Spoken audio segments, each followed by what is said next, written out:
Evening বন্ধুরা, welcome back to my channel. আমি রিঙ্কু, আমি ভালো আছি। আমি আশা করছি তোমরাও যে জায়গা থেকে আমার এই ভিডিওটা দেখছো সবাই ভালো আছো, সুস্থ আছো।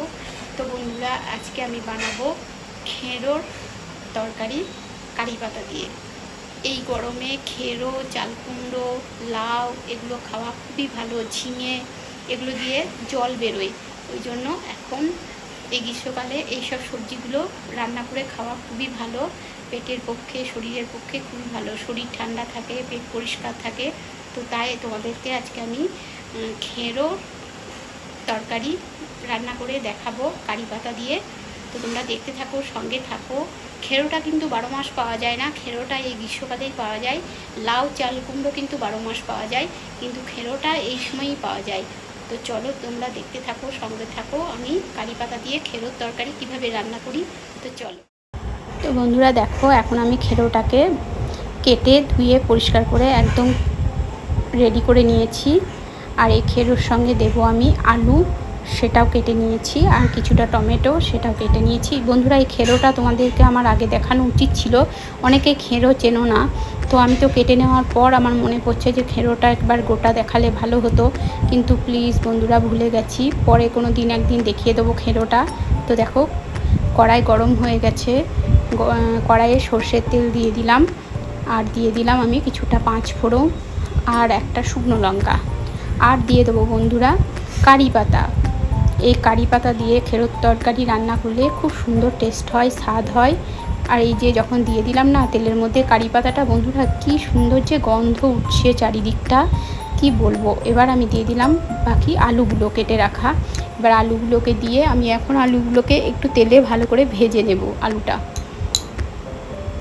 আর বন্ধুরা, এই গ্রীষ্মকালে এই খেরো, লাউ, চাল কুমড়ো, ঝিঙে, পটল এগুলো খাবে সবাই, তাহলে পেট ঠান্ডা থাকবে, শরীরও ভালো থাকবে, আর গ্যাস অম্বলও কম হবে। কারণ এসব সবজিগুলো দিয়ে অনেক অনেক জল বেরোয়। এই সবজিগুলো এই গ্রীষ্মকালে খেতে হয়। তো দেখো, আমি তোমাদের সঙ্গে গল্প করতে করতে আমার আলুগুলো অনেকটা ভাজা হয়ে গেছে।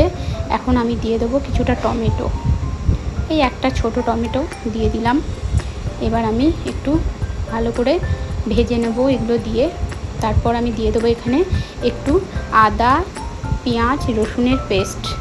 আর খুবই অল্প মশলাতেই এই রান্নাগুলো না ভালো লাগে, খুব অল্পই মশলা দিলাম। দেখলে তোমরা খুব বেশি মশলা দিইনি, আমার একসঙ্গে আদা, রসুন, পেঁয়াজের পেস্ট করা থাকে, ওটাই দিয়ে দিলাম। দিয়ে মশলাটা একটু ভালো করে কষিয়ে নেব, আদা, পেঁয়াজ, রসুনের গন্ধটা একটু মেনে নেব। এবার আমি দিয়ে দেবো একটু হলুদ গুঁড়ো, জিরে গুঁড়ো, ধনে গুঁড়ো আর কাশ্মীরি লঙ্কা গুঁড়ো দিয়ে দিলাম। এটা দিয়েও আমি ভালো করে একটু কষিয়ে নেব। তো আলুটাও ভাজা হচ্ছে আর মশলাগুলোও কষানো হচ্ছে। তো সমস্ত সবজিগুলো ভালো করে কষিয়ে নিলাম, আর একটু কষানো হয়ে যাক। এবার আমি দিয়ে দেবো আমার কেটে রাখা খেরোগুলো। এবার খেরোগুলোকে দিয়ে আমি ভালো করে এখন নাড়াচাড়া করে নেব। আর এই রান্নাটায় আমি কোনো এক্সট্রা জল ব্যবহার করব না, কারণ এই খেরো থেকেই অনেক পরিমাণে জল বেরোয়, প্রচুর প্রচুর জল বেরোয়। এই জলেই সিদ্ধ হয়ে যাবে মানে আমার আলু, সবজি সব কিছুই। আবার তারপরেও আমার এক্সট্রা জল থেকে যাবে। তোমরা দেখো, এই রান্নাগুলোতে কোনো জলের দরকার হয় না।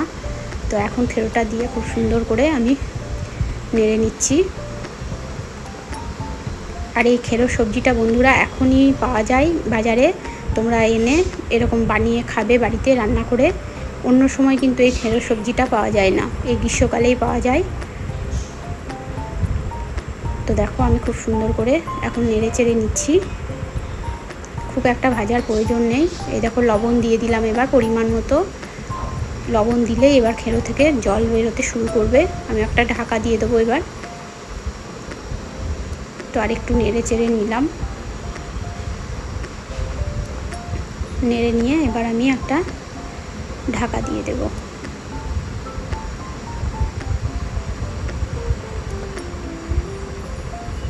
তো এই দেখো, আমি এবার ঢাকা দিয়ে দিলাম। তো এখন কিছুক্ষণ হোক, সবজিটা সিদ্ধ হোক, তারপর ফিরে আসছি। তো এই দেখো, মাঝখানে তোমাদেরকে একবার খুলে দেখালাম, দেখছো আমি কোনো জল দিইনি, তবুও কত জল বেরিয়েছে। জল বেরিয়ে অনেকটা মরেও গেছে, এখনও জল আছে। আর কিন্তু আমি ঢাকা দেবো না, কারণ ঢাকা দিলে জলটা মরতে দেরি হয়। এখন খোলা অবস্থাতেই আমি সবজিটা রান্না করব, ঢাকা খোলা অবস্থাতেই। তো এবার আমি একটু চিনি দিয়ে দিলাম, অল্প পরিমাণ মিষ্টি দিলে ভালো লাগে খেরোটা খেতে,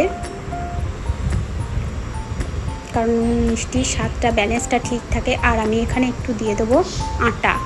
এই আটাটা দিয়ে দিলে কি হবে বলো তো, এই তরকারিটা না বেশ মাখো মাখো হয়ে যাবে আর জলটাও তাড়াতাড়ি মরে যাবে, কারণ এই সবজিগুলোতে প্রচুর পরিমাণে জল বেরোয়। আর আটাটা দিয়ে দিলে জলটাও তাড়াতাড়ি মরে যাবে আর সবজিটাও বেশ একটু মাখা মাখা হবে। আর লাস্টে নামাবার আগে 1 চামচ ঘি দিয়ে দিলাম। তো ঘি দিয়ে আর একটু নেড়ে চেড়ে নেব। আর বন্ধুরা এই সবজিটা না এই গ্রীষ্মকালে ভাতের সঙ্গে না খুব ভালো খেতে যায়, খুব ভালো খেতে লাগে। তো এই দেখো আমার সবজিটার জলও মরে গেছে। এবার আমি একটা জায়গায় নামিয়ে নেবো বন্ধুরা, তোমরা সঙ্গে থাকো, দেখতে থাকো। তো এই দেখো আমার একদম খেরোর তরকারি কারি পাতা দিয়ে একদম রেডি বন্ধুরা। তো তোমাদের যদি ভালো লাগে তোমরাও বাড়িতে একটু রান্না করে খাবে এই খেরোর রেসিপিটা, দেখবে খুব ভালো লাগবে, সবাই খেয়ে আবার খেতে চাইবে। তোমরা চাইলে এটাতে মাছের মাথা দিয়েও রান্না করতে পারো, কিন্তু আমি মাছের মাথা আজকে দিইনি বন্ধুরা। কেমন লাগলো কারি পাতা দিয়ে খেরোর তরকারির রেসিপিটা তোমাদের? যদি ভালো লাগে তো লাইক কমেন্ট শেয়ার করে দিও। আর যারা নতুন বন্ধু আমার এই ভিডিওটা দেখছো, প্লিজ আমার চ্যানেলটাকে একটু সাবস্ক্রাইব করে আমার সাথে থেকো, সঙ্গে থেকো। আর অবশ্যই বেল বাটনটা ক্লিক করে রাখবে, তাহলে আমি যখনই কোনো ভিডিও বা লাইভ বা শর্ট ভিডিও আমি পোস্ট করব তখন তোমাদের সামনে নোটিফিকেশানটা পৌঁছে যাবে। তো বন্ধুরা আজকের মতো এইটুকুই। টাটা, বাই বাই, সবাই ভালো থেকো, সুস্থ থেকো, টাটা।